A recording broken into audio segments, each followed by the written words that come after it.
Hi, and welcome to our next video. In this video, we're going to take a look at how we can use a diode in a circuit. Now, you might say, where do we use diodes? Well, they're all around us, and they do have a specific function, but often they're just used as an on or off light. So for instance, you might have a computer charger that's got a light on it when it's charging. That could be a diode. Maybe you've got a USB charger plugged into the wall, and that could have a light on it. And again, that could be a diode as well. So let me show you how diodes work. So first, we got a 9-volt battery here. And here is a special diode. It's called a light emitting diode that I'm going to bring in here. And so it looks like this. And I'm just going to zoom in on it a little bit here so you can see the way this works. So there, we've got our 9-volt battery, and a LED has two legs on it. It has what we call an anode side, and it has a cathode side. And if we've hooked it up correctly, current must flow from the anode through the diode and then back out through the cathode. If I hook it up the other way, this light is not going to turn on.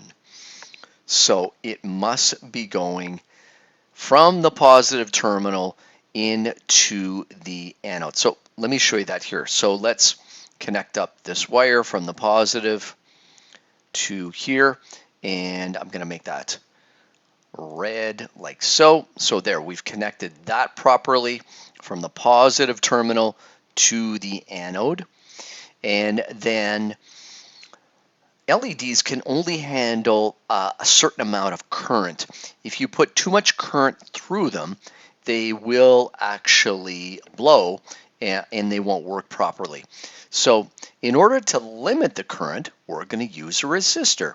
So I'm going to grab a resistor here, and I'm going to bring this over here. Commonly, when we hook up LEDs, we use 220 ohm resistors. It's just something that's commonly used. So I'm going to set this to 220 ohms, and it looks like this. I'm just going to rotate this around here so it looks like that. So there. Now current will flow from the positive terminal into the anode through the LED, and from the cathode, I'm going to draw a wire and hook it to this side here, and we'll make that black.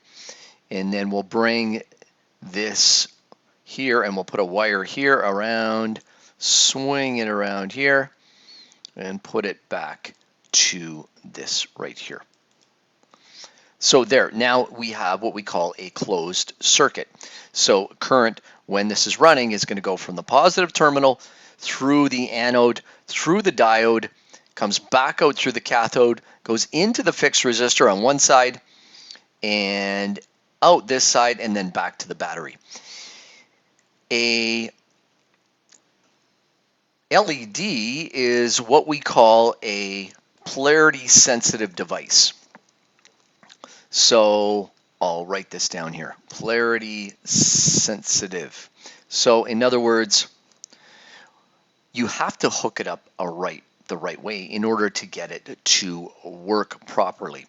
On the other hand, we could have a fixed resistor, and it is not polarity sensitive. So it doesn't matter which side we hook up.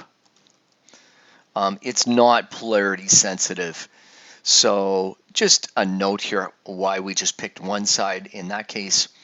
So let's go and see if this works. We're going to start the simulator, and sure enough, it lights up.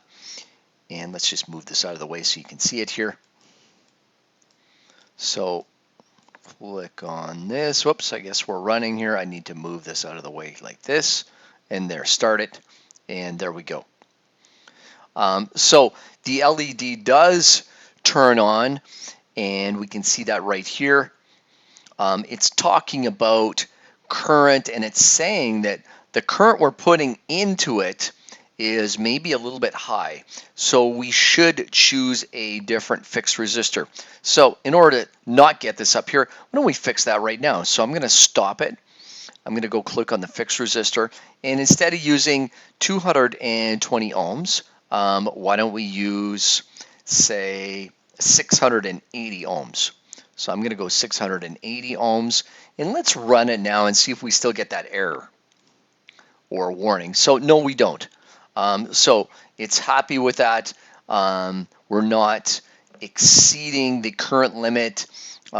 We don't want anything to get hot because it's overheating due to excess current. So there. So it looks like that. So there, we've set up a simple circuit using an LED. LEDs, whenever they're hooked up, are always going to be in series. In other words, connected with a resistor, and that's why we did that here.